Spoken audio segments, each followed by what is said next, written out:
रही और आपका आज वीडियो स्वागत है। और आज जो वीडियो हम लेकर आए हैं उसका टाइटल है आर्टिफिशियल इंटेलिजेंस वाले एंकर का ये काम आपको हैरान कर देगा, दंग कर देगा। First bot anchor. तो चलिए देख लेते हैं ये वीडियो, लेकिन इससे पहले इस वीडियो के चैनल का विजुअल लिंक आपको हमारी वीडियो के डिस्क्रिप्शन मिल जाएगा। सब्सक्राइब कर, लाइक कर, शेयर को फॉलो कर इनके चैनल को। उसके अलग में ब्लॉग चैनल का लिंक और शो का लिंक भी हमारी वीडियो के डिस्क्रिप्शन मिल जाएगा। सब्सक्राइब कर, लाइक कर, शेयर को फॉलो करें। चलिए देख लेते हैं ये वीडियो। डेली न्यूज अपडेट्स यार several times a लगनी day. नहीं रोबोट है। ऐसी Prime रिपोर्ट्स Minister बंदा शादी Narendra भी Modi कर ले। will soon be addressing this special 20th edition of India Today oh my conclave. God, ये जो एंकर मैडम अभी आपने देखी, अगर हम आपको बताएं कि ये असल में है ही नहीं तो शायद आपको यकीन नहीं होगा। मुझे तो बहुत पर खूबसूरत लग रही है। ऐसा ही वीडियो में दिख रही एंकर जिनका नाम सना है, वो दरअसल आर्टिफिशियल इंटेलिजेंस यानी एआई का ताजा तरीन नमूना है। पूरे तरीके से एआई बेस्ड एंकर को पेश किया इंडिया टुडे ग्रुप की वाइस चेयरपर्सन कलीपुरी ने। Our first bot AI collaborative anchor. She is bright, gorgeous, ageless, Absolutely. tireless, and speaks in multiple languages. ये हुआ कैसे, क्या है इसका राज, ये जानने से पहले एक बार फिर सना को सुनिए। Since I am multilingual, the news updates will be in several languages. Here are samples of just 3. आवाज प्रधानमंत्री भी नरेंद्र मोदी बहुत जल्द इंडिया टुडे के इस बेहद खास 20वें संस्करण को संबोधित करने वाले हैं। यार इसकी बॉडी लैंग्वेज चेक करो। প্রধানমন্ত্রী নরেন্দ্র মোদী খুব শীঘ্রই ইন্ডিয়া টুডের এই বিশেষ অনুষ্ঠানে 20তম সংস্করণে বক্তব্য পেশ করবেন। ओके बंगाली लग रही थी। પ્રધાનમંત્રી નરેન્દ્ર મોદી ટૂંક સમયમાં ઇન્ડિયા ટુડેના આ ખૂબ જ ખાસ 20મા સંસ્કરણને સંબોધિત કરવાના છે। सना आपके सवालों के मेरी जवाब भी गुजराती। देंगी, वो भी आसान भाषा में, और बहुत जल्दी आपको स्क्रीन पर नजर आएंगी।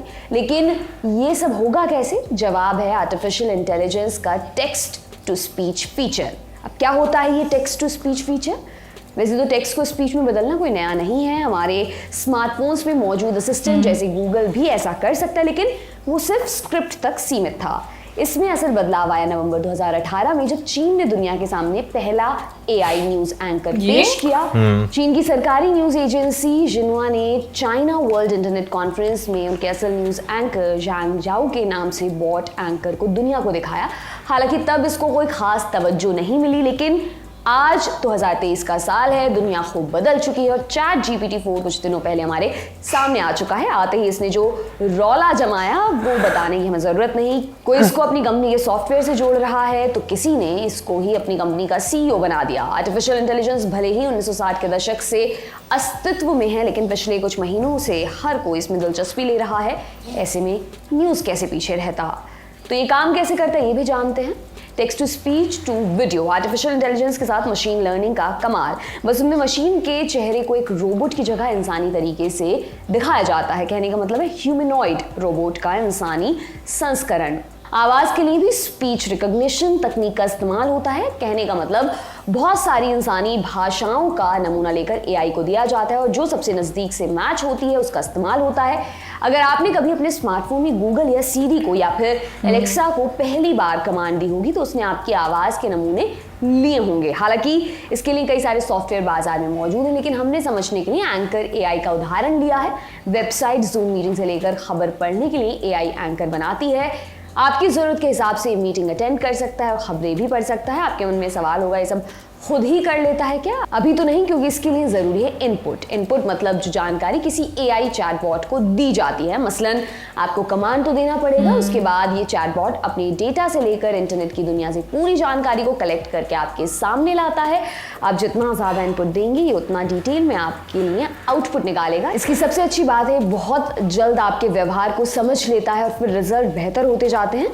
इसके पीछे कोई बड़ा विज्ञान नहीं है, हम इंसान और आमतौर पर हमारी आदतें तय होती हैं। एआई टूल कोई सा भी हो, उसका बेसिक एक ही है, इंसानी आदतों को समझना। वो दिन दूर नहीं जब शायद हमको एआई की शक्ल में इंसान का हम शक्ल भी मिल जाए। ये तो हो गई तकनीक की बात। अब आप कमेंट बॉक्स के जरिए बताइए कि इस एआई एंकर में आप लल्लन टॉप की क्या खूबियां चाहते हैं।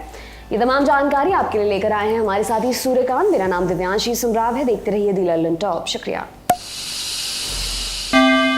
भाई ये तो वैसे मुझे कल ही पता चल गया था कि क्या नाम लेते हैं, एक जो है वो न्यूज़ चैनल है, उन्होंने बॉट जो है वो बनाया, क्योंकि कुछ इंडियन पेज जो हैं जो मैं फॉलो करता हूँ इंस्टाग्राम पर, तो वहाँ पर जो ये चीज़ दिखाई गई थी।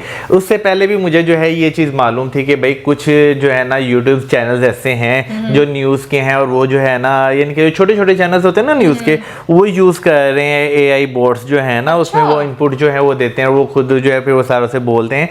लेकिन इसमें कोई शक नहीं, आने वाले टाइम में शायद रिप्लेस कर भी दें इंसानों को। लेकिन जो मैं एक चीज़ पर्सनली फील मैंने वो कुछ वीडियोस देखकर की कि भाई जो एक इंसान के बोलने का तरीका होता है, एक्सप्रेशंस होते हैं या इमोशंस होते हैं या टोन्स होती हैं, वो चीज़ अभी आपको AI में देखने को नहीं मिलती। देखो ये अभी एक स्टार्ट है, ठीक है। हाँ। अब तो मैं ये सोचती हूँ कि आने वाले टाइम में कुछ भी पॉसिबल हो सकता है। लाइक अभी जो सना जी को हमने देखा है ना, मतलब बहुत खूबसूरत यार बनाई हुई है, और उनकी मुझे बॉडी लैंग्वेज स्पेशली मैं बात करूंगी, जो जिस तरीके से उनका खड़े होने का स्टाइल है और सब कुछ बहुत मतलब एक आपको लग रहा है कि हाँ। कोई इंसान है। आप थोड़ा सा बीच में मतलब एक कंफ्यूज हो जाते हो, लाइक डिफरेंस अभी भी है। मैं ये नहीं कहूंगी कि वो बिल्कुल ऐसे लग रहा है जैसे कि इंसानों की तरह है, थोड़ा सा फील जरूर हो रहा है, बट आई एम श्योर कि आने वाले टाइम में शायद ये डिफरेंस भी जो है वो खत्म हो जाए। लेकिन हाँ मुझे कभी मैंने तो हमेशा से ये बात बोली है कि मुझे इतने ज्यादा इस वजह से कभी पसंद नहीं रहते